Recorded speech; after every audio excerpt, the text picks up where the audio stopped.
taking like a shotgun blast up close. You don't want to take one of those because that's 4d6, so max damage 24. It can wipe you out in one hit. Over the last 6 months here, I've played both a Pulp Cthulhu and a D&D campaign. And I kind of just wanted to talk about what I thought about them. Because very, very different systems, even though they're both tabletop role-playing games. I just thought it was kind of interesting. Anyways, so I guess I'll start off with Pulp Cthulhu. Why not? I've got it right here. So in here you only have skills.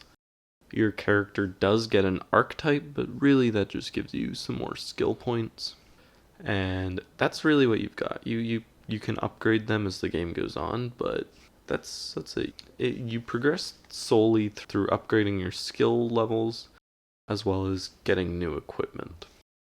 Now, something different was Dungeons & Dragons 5th edition. Most people probably know about this, I would assume. It's a class-based game. You've got XP, level up, magic, classic fantasy. So yeah, as we already covered, there's a big difference in levels. That made the power bumps really feel a lot different. So in 5th edition, it feels great. When you level up, you get a boost of hit points. You probably get a new ability or two. Every little bump you get feels very monumental. And I thought that's really fun. Players are always looking forward to the next level up. It's something you can kind of use to dangle above their heads. Here's where it got a bit tricky. With Pulp Cthulhu, I felt like upgrading skills wasn't as much of an event. And the big things there, I think there's two main reasons I ran into. Number one, there's no guarantee that your skill's gonna upgrade, or even by a lot. One of my players maybe got to upgrade one of their skills and then rolled. It got to go up 1 point, and this is on a 100% scale, so pretty much nothing. And that just doesn't feel good.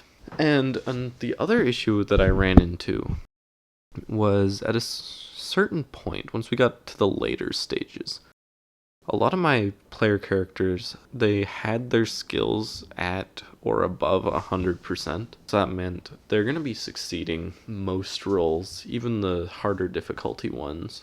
And the only way they could fail a normal difficulty roll was a fumble, which is 1% chance. And it kind of led to the point where it's like, oh, I don't really care if I get more points into my skills because it's adding an extra 1% onto your 120 level skill. And so I think this is just a carryover because Pulp Cthulhu is an expansion to Call of Cthulhu, where your characters aren't going to be living nearly as long. And I mean, that was kind of interesting. This was my first time playing any Pulp Cthulhu. I'd played Call of Cthulhu before, and something I really liked was luck. It's an optional rule in Call of Cthulhu. I had never used it before. But so what that is every player has a new stat, and this luck, it comes back at the start of every session, and these points can be used to turn a failure into a success, to get a crit, to stop yourself from dying if you take too much damage. So tons of cool ways you can use it. Because it came back at every session and not like story milestones or something, it always felt like every player has the ability to do something cool in the session. Although it is weird when something like sanity in the same game is regenerated at story milestones. So it can lead to a bit of a disconnect, but I found it worked well enough. But really fun. It made the players take more risks in the game, which I think was really useful given they have a lot less health than in something like Dungeons and Dragons. Something else that I liked in Dungeons and Dragons that I really started to notice while playing Pulp Cthulhu was challenge rating. I've seen a lot of dislike for challenge rating online, and honestly, I don't know. I like it. It lets you very quickly know the relative power level of different enemies, and so this is useful when you're mid-session, or even out of session, trying to plan a quick combat encounter. You don't want to have to compare stats and kind of play it out in your head to get a good idea of, is this too hard for my players or not? And of course that's something that I'll get with experience with Pulp Cthulhu, but it is nice to have that quick handy guide. I also like the amount of random encounters in the D&D books. I feel like those are very, very useful. Alright, last but not least, in Pulp Cthulhu, I liked how risky it felt, because players have maybe 24 hit points, and you're going to be taking like a shotgun blast up close. You don't want to take one of those because that's 4d6, so max damage 24. It can wipe you out in one hit.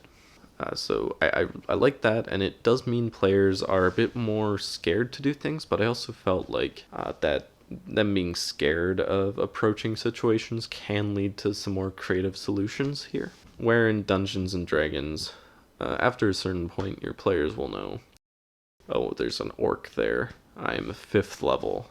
I can just go up and hit it with my sword.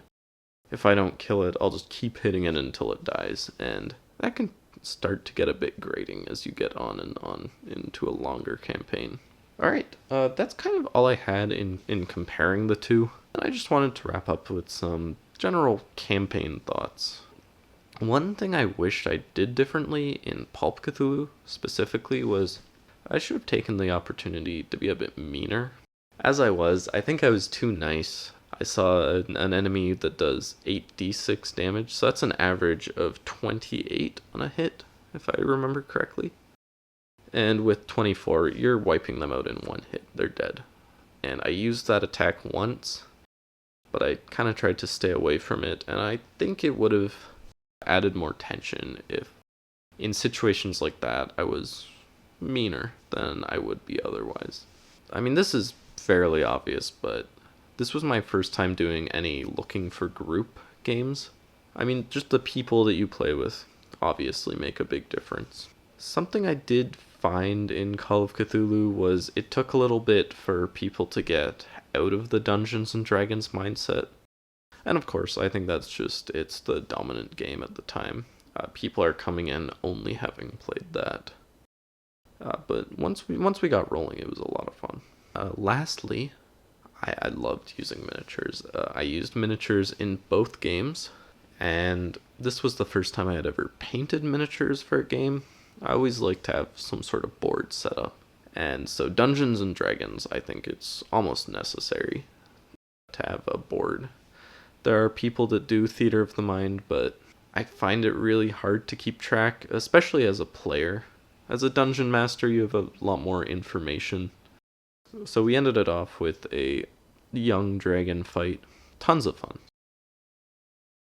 I just love bringing out a big boss monster. Lots of fun. I hadn't done Call of Cthulhu with maps before, and I think it made a lot more sense in Pulp where there is more of a combat focus, but I found it really fun. In the lead up to a big boss monster, like I might describe them once or twice, and then finally, when the combat is starting, I can throw down a miniature and the players know it's game time. But I wouldn't use miniatures, and I didn't end up using miniatures in all of the Pulp Cthulhu fights. They did feel a bit more cumbersome than in Dungeons and Dragons.